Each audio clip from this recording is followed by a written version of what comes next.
राम राम शेतकरी मित्रांनो, आता पुढचा जो काही शेतकऱ्यांचा खरीपाचा सीजन आहे जवळपास 1 महिन्यावर आलेला आहे आणि सीजन जवळ आला म्हणजे शेतकऱ्यांना खतांची खरेदी करावी लागते।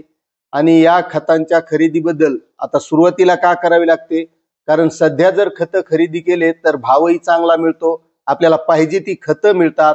आणि ऐन वेळेस जर खरेदी करायची म्हटलं तर ती पाहिजे ती खतं शेतकऱ्यांना मिळत नाहीत। आता यामध्ये खतांची काही लिंकिंग असते, मग ते आधार कार्डची लिंकिंग का नेमकी खतांची लिंकिंग म्हणजे काय हेच आजच्या व्हिडिओमधून आपण बघणार आहोत। तत्पूर्वी मित्रांनो, आपलं वेणू टेक या यूट्यूब चॅनलवर मी स्वागत करत आहे।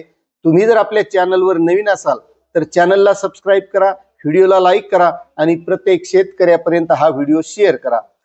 तर शेतकरी मित्रांनो, लिंकिंग म्हणजे नेमकं काय, कारण आजकाल लिंकिंग म्हणलं की आपल्याला माहिती आहे Aadhaar card linking, PAN card linking, बँकेची लिंकिंग किंवा सबसिडीची लिंकिंग असे लिंकिंगचे प्रकार आहेत। मात्र खतामध्ये सुद्धा एक लिंकिंग असते।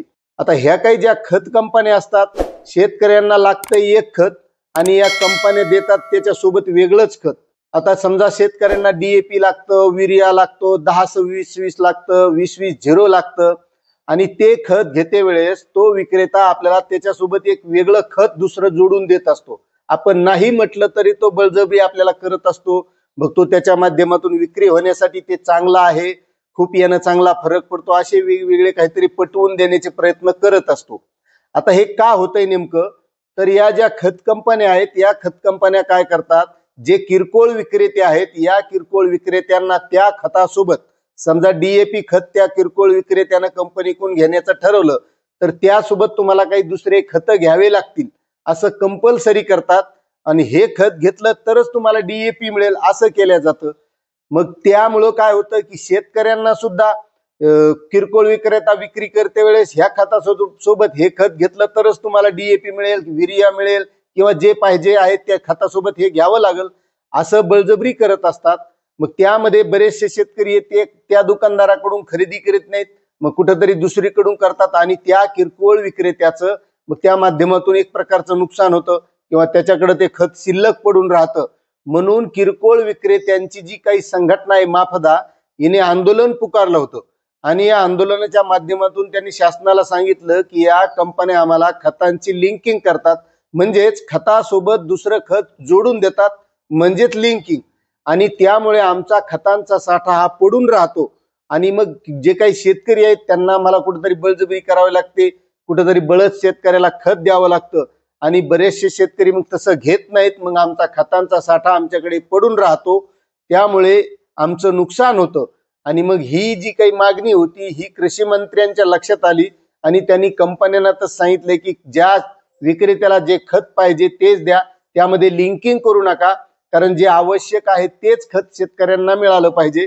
जर विक्रेत्यांना बळजबरी केली तर ते शेतकऱ्यांना तशी करतील आणि त्यामध्ये मग शेतकऱ्याला गरज नसली तरी ते खरेदी करावं लागेल आणि शेतकऱ्यांचं नुकसान होईल।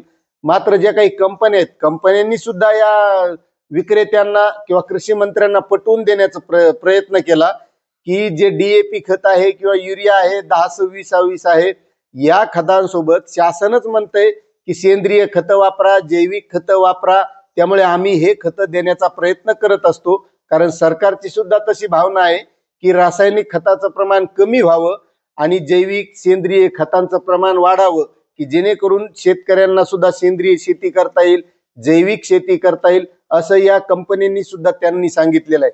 मात्र आता यापुढे अशी लिंकिंग होणार नाही।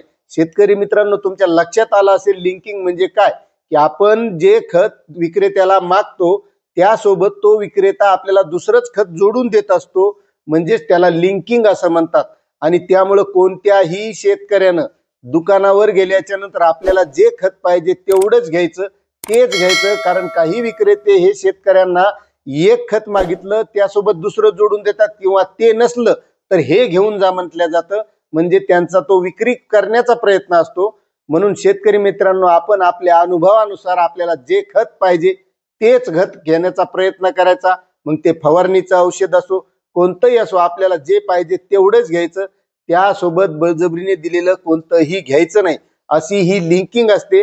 तर ही माहिती आपण इतरही शेतकऱ्यांना पाठवा, कारण प्रत्येक शेतकऱ्याच्या लक्षात येणं गरजेचं आहे।